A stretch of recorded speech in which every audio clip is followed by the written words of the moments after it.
우리는 광야라는 그 단어를 듣게 되면 어떻습니까? 광야라는 단어는 왠지 느낌상 부정적인 것 같습니다. 왜일까요? 이스라엘이 광야에서 40년간 헤매했던 것이고, 또 오늘 본문에서 기록된 것처럼 예수님께서 이 악마에게 이제 시험을 받았던 그것이 광야이기 때문입니다. 또 우리에게 있어서 광야 말고 또 침묵이라는 단어는 어떻습니까? 침묵이라는 단어, 그리고 고독이라는 단어는 어떻습니까? 두 가지 다 부정적인 느낌으로 들립니다.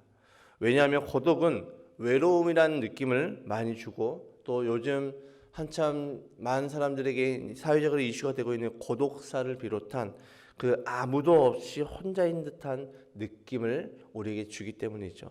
침묵도 마찬가지입니다. 침묵도 우리에게 좋지 않은 경우 많이 사용이 됩니다. 침묵이라는 것은 조용히 아무것도 하지 말고 가만히 있으라는 그런 명령적인 그런 걸로 들리기 때문에 이제 침묵이라는 단어도 우리에게 부정적으로 쓰이고 있습니다. 그런데 사실 우리가 알고 있는 이 광야, 침묵, 고독의 의미와 원래의 의미는 조금 다릅니다. 광야와 침묵 그리고 고독은 우리의 영적인 성장에 사실 도움을 주는 것들이죠. 예수님께서 요한에게서 세례를 받으셨을 때 하나님의 영이 비둘기처럼 임하셨습니다.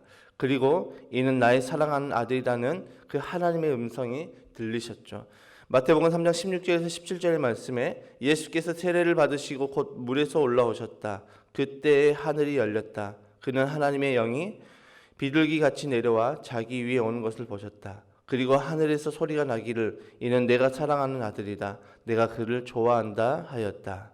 그 직후 예수님께서 성령에 이끌려서 광야에서 시험을 받으셨죠. 오늘 본문의 1절의 말씀에 그 즈음에 예수께서 성령에 이끌려 광야로 가셔서 악마에게 시험을 받으셨다. 예수님은 광야에서 40일간 금식을 하시면서 시험을 받으시고 결국 승리하셨습니다. 그 사건이 바로 오늘 본문에 기록된 사건이죠. 그러다 보니 광야가 주는 느낌은 마치 사탄의 느낌이 굉장히 강합니다. 왠지 시험을 받을 것일 것 같습니다. 이 광야는 강함보다 약함의 이미지가 더 강하고 있죠. 강하게 우리에게 다가오죠. 이 광야를 헬라어로 보게 되면 에레모스라는 단어를 사용하고 있습니다. 이 에레모스에는 많은 의미를 함축하고 있는데 사막, 버려진 곳, 황폐한 곳, 외진 곳, 외로운 곳, 조용한 곳, 황무지, 이 모두가 에레모스가 가지고 있는 그 의미와 뜻입니다. 예수님은 이 에레모스로 가셔서 시험을 받으셨죠. 광야로 가셔서 시험을 받으셨습니다. 그런데 사실 광야는 약한 곳이 아니라 예수님께서 영적으로 절정에 이른 곳이 바로 이 광야라는 곳입니다. 광야에서 예수님은 시험을 받으셨지만 이 사탄은 예수님에게 그 어떤 것도 해보지 못하고 철저하게 패배했던 그곳이 바로 광야입니다. 예수님께서 완벽한 승리를 이끄시고 사탄은 세 가지 시험을 다 했지만 그 어느 것으로도 예수님에게 그 어떤 생채기조차도 낼 수 없었던 그곳이 광야입니다. 희주이라는 그 찬양팀이 있는데 광야를 지나며라는 그 찬양에 광야에 대해서 이렇게 설명하고 있습니다. 주님만 내 도움이 되시고 주님만 내 빛이 되시는 주님만 내 친구 되시는 광야. 주님 손 놓고는 단 하루도 살 수 없는 곳 광야. 주께서 나를 사용하시려 나를 더 정결케 하시려 나를 택하여 보내신 그곳 광야. 성령이 내 영을 다시 태어나게 하는 곳 광야. 광야에 서 있네. 내 자아가 산산이 깨지고 높아지려 했던 내 꿈도 주님 앞에 내어놓고 오직 주님 뜻만 이루어지기를 나를 통해 주님만 드러나시기를. 이 광야는 우리가 그동안 그냥 느낌상으로 알고 있었던 그런 사탄의 느낌, 우리를 약하게 만들고 우리를 부정적으로 만드는 것이 아니라 우리가 그곳에서 하나님과 단둘이 보내는 것, 이를 통해서 우리가 하나님의 뜻을 깨닫고 이를 통해서 우리가 더욱더 영적으로 강하게 만들어주는 것이 이 광야라고 희주일의 찬양팀은 이렇게 찬양으로 고백하고 있죠. 예수님의 행적을 잘 보게 되면 이 예수님의 행적이 기록된 이 사복음서의 말씀을 보면 예수님의 행동의 패턴에 반복적으로 나타나는 모습이 있습니다. 우리가 반복으로 하는 그 행동을 우리는 습관이라고 이야기를 하죠. 예수님의 습관이 있으셨습니다. 그것은 예수님께서는 끊임없이 조용한 곳, 한적한 곳으로 날이 밝기 전인 새벽 즈음에 나가셔서 기도하셨다라는 것입니다. 그러니까 예수님께서는 끊임없이 어떤 상황에서든 조용한 곳, 에레모스를 찾아서 그곳에서 하나님과 같은 시간을 계속해서 습관적으로 보내셨다는 것이죠. 이런 모습들이 계속해서 반복적으로 나옵니다. 예수님은 어쩌다 한번 그런 곳을 찾아가서 들어가신 것이 아니라 자주 습관적으로 들어가셨습니다. 그리고 그곳에서 하나님께 집중하며 하나님께 기도하셨죠. 사복음서 곳곳에 이런 말씀들이 기록이 되어 있습니다. 심지어 예수님은 유명해질수록 또 조용한 곳을 찾으셨습니다. 예수님 도저히 바빠서 음식을 먹을 겨를도 없는 그런 상황에서도 한적한 곳을 찾으시는 모습이 기록되어 있는 것이 바로 마가복음 6장 31절과 32절의 말씀입니다. 그때 예수께서 그들에게 말씀하셨다. 너희는 따로 외딴 곳으로 가서 좀 쉬어라. 거기에는 오고 간 사람이 하도 많아서 음식을 먹을 겨를조차 없었기 때문이다. 그래서 그들은 배를 타고 따로 외딴 곳으로 떠났다. 지금 자신들이 있는 곳이 너무나도 많은 사람들이 몰려들어서 음식을 먹을 그 겨를조차도 없이 바쁜 그런 상황 가운데 예수님께서 뭐라고 말씀하십니까? 우리 함께 외딴 곳으로 가자. 우리 에레모스로 가자. 광야로 가자라고 말씀하고 있는 거죠. 한적하고 조용한 곳으로 가자라고 말씀하고 있습니다. 그런데 많은 사람들이 예수님과 그 제자들이 떠나는 그 배를 보고 그들도 황급히 발길을 돌려서 예수님보다 먼저 그곳에 도착했던 사람들이 굉장히 많이 있다라고 기록되어 있습니다. 그때 예수님께서 많은 무리의 사람들을 바라보면서 어떤 모습을 하십니까? 마가복음 6장 34절에 이렇게 기록되어 있습니다. 예수께서 배에서 내려서 큰 무리를 보시고 그들이 마치 목자 없는 양과 같으므로 그들을 불쌍히 여기셨다. 그래서 그들에게 여러 가지로 가르치기 시작하셨다. 목자 없는 양 같다는 말이 어떤 표현일까요? 오늘날 우리식으로 따지자면 세상의 바쁨에 휩싸여서 세상의 자기들의 문제에 휩싸여서 자기들의 고민, 자기들의 걱정, 자기들의 근심으로 인하여서 목자 없이 하나님 없이 살아가는 그 인생들을 바라보시면서 예수님께서 그들을 불쌍히 여기셨다라는 것입니다. 오늘날 시대에 하나님의 자녀들이 하나님과 교제하지 못하고 하나님과 함께 단둘이 보내는 그 시간을 우리가 내지 못하고 여전히 세상의 그런 수많은 바쁨들로 인해서 하나님께 나아가지 못하는 그 모습들을 바라보시면서 예수님 우리를 바라보시고 불쌍히 여기셨다라고 말씀하고 있죠.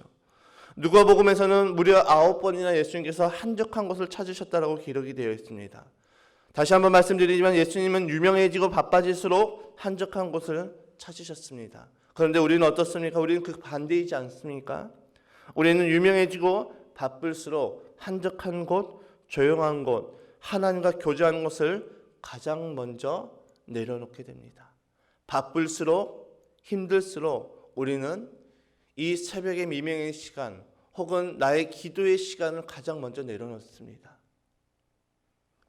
우리가 너무나도 잘 알고 있는 이 오병이어 사건 이후에 예수님을 왕으로 세우려는 그 상황에서 예수님 황급히 그 자리를 떠나서 한적한 곳으로 가셨습니다.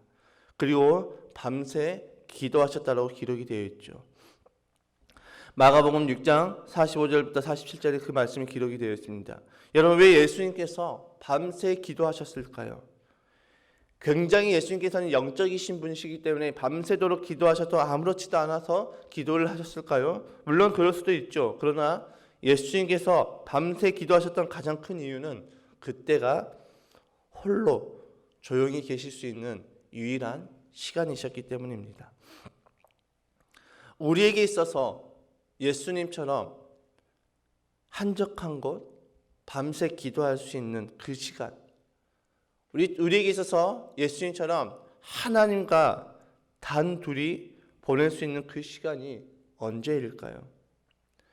유일하게 나의 주변의 모든 소음, 나의 내적인 소음이 다 꺼지고 기도할 수 있는 그 시간이 언제일까요? 아니 다시 질문을 드려보면 이렇게 기도하는 시간이 과연 우리에게 있을까요? 예수님 누구보다 바쁘셨고 누구보다 유명하셨습니다. 그런데 예수님께서 절대 포기하지 않았던 그 한 가지가 바로 하나님과 교제하는 기도하는 시간이셨습니다.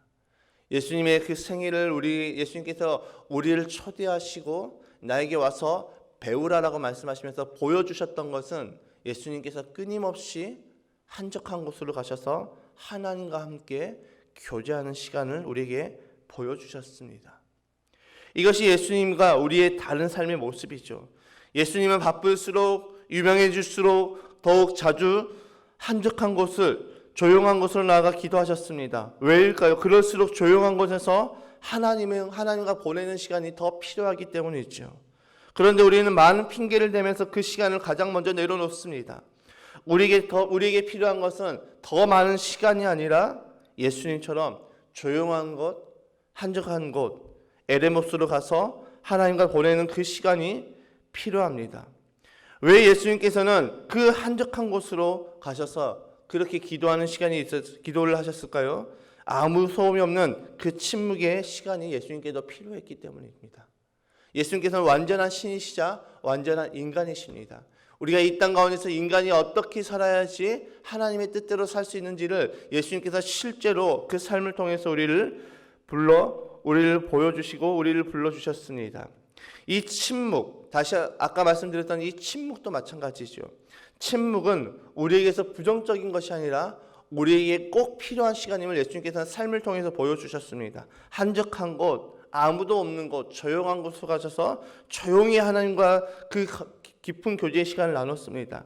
아프리카 신학자이자 신학자인 성 아우구스티누스는 이렇게 말했습니다. 침묵으로 들어가는 것이 곧 기쁨으로 들어가는 것이라고 말씀했습니다.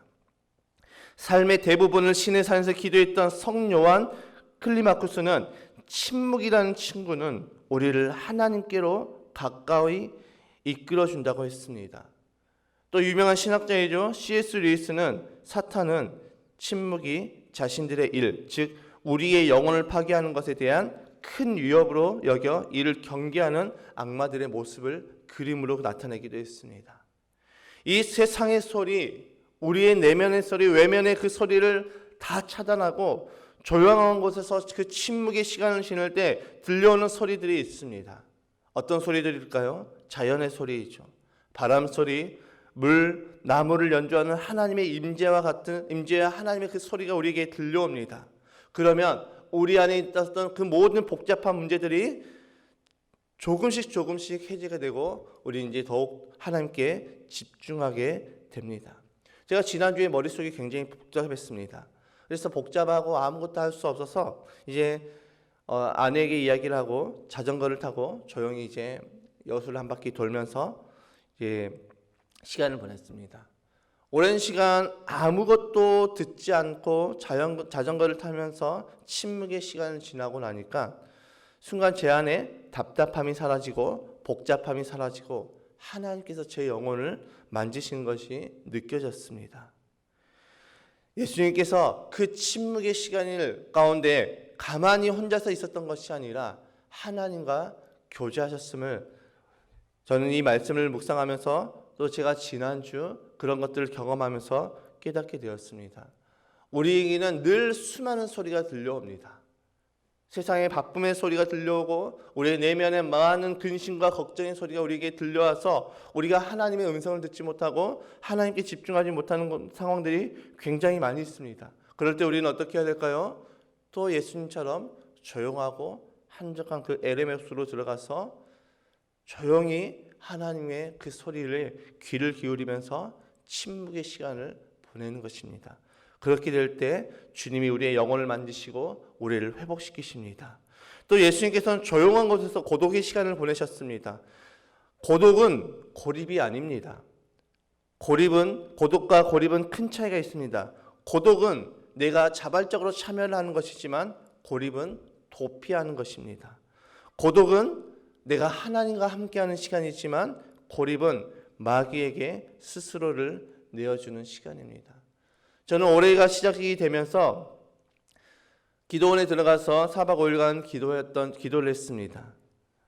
모든 것을 다 끊었습니다. 스마트폰, 스마트 기기, 모든 미디어를 다 끊어내고 오직 성경과 또 하나님의 그 신앙 서적과 가지고 또 하나님 아무도 누군가와도 교제를 하지 않고 저 혼자서의 그 고독의 시간을 보냈습니다.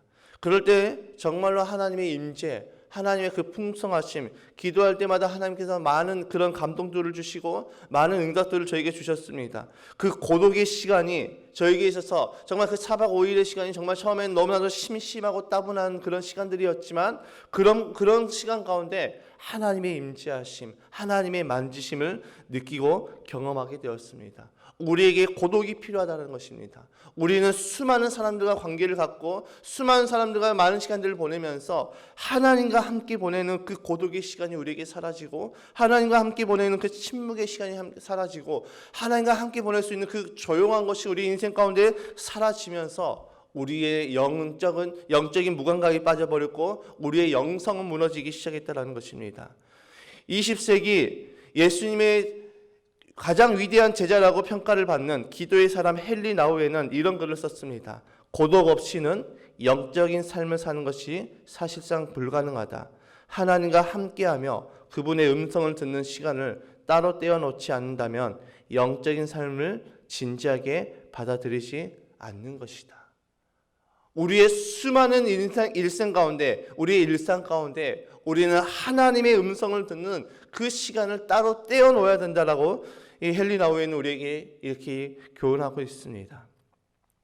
우리에게 있어서 예수님의 습관은 무엇입니까? 예수님은 끊임없이 한적한 곳으로 가셨고 끊임없이 광야의 시간을 보내셨고 끊임없이 그곳에서 침묵과 고독의 그 시간을 통해서 하나님과 깊은 교제를 나누셨고 결국 이 삶이 있었기 때문에 예수님 마지막까지 실패하지 아니하시고 십자가에서 못 박혀 죽으심으로 마지막에 다 이루었다라고 고백하셨습니다. 우리의 영적인 훈련에는 세 가지가 필요합니다. 광야와 침묵과 고독입니다. 이 세 가지의 공통점은 하나님과 시간을 보내는 것이죠. 자녀 양육을 하는데 이런 말이 있습니다. 아이에게 사랑은 곧 시간이다. 맞는 말 아닙니까? 우리가 아이를 사랑한다는 것, 곧 나의 시간을 내어서 아이와 함께 하는 것이 사랑이라는 것이죠. 저는 이 글을 읽자마자 바로 동의가 되었습니다. 사랑은 곧 시간이다. 이것은 자녀에게만 적용되는 것이 아니라 하나님께도 적용이 되는 것입니다. 내가 하나님을 사랑하는 것은 곧 시간이다. 나의 수많은 하루의 24시간 중에서 나의 시간을 떼어서 하나님과 함께 보내는 그 시간이 나에게 있을 때 우리는 하나님과의 관계가 더 깊어진다는 것이죠. 나의 일상을 보내면서 하나님과 깊은 교제의 시간이 없으면 우리는 하나님과의 관계에서 온전하게 세워질 수가 없다는 것이죠. 부부관계도 똑같이 적용이 되는 것입니다. 우리의 어떤 관계에서도 적용이 됩니다. 사랑은 곧 시간이다. 하나님을 사랑하십니까? 그러면 우리는 하나님께 내 시간을 내어드려야 되는 것이죠.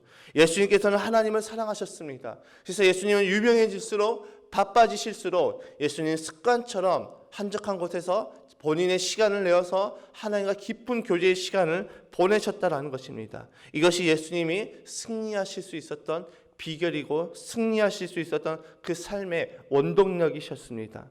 우리가 이 땅 가운데서 사탄의 모든 그 영적인 공격을 이겨낼 수 있는 가장 큰 힘은 하나님과의 시간을 보내는 것이지요.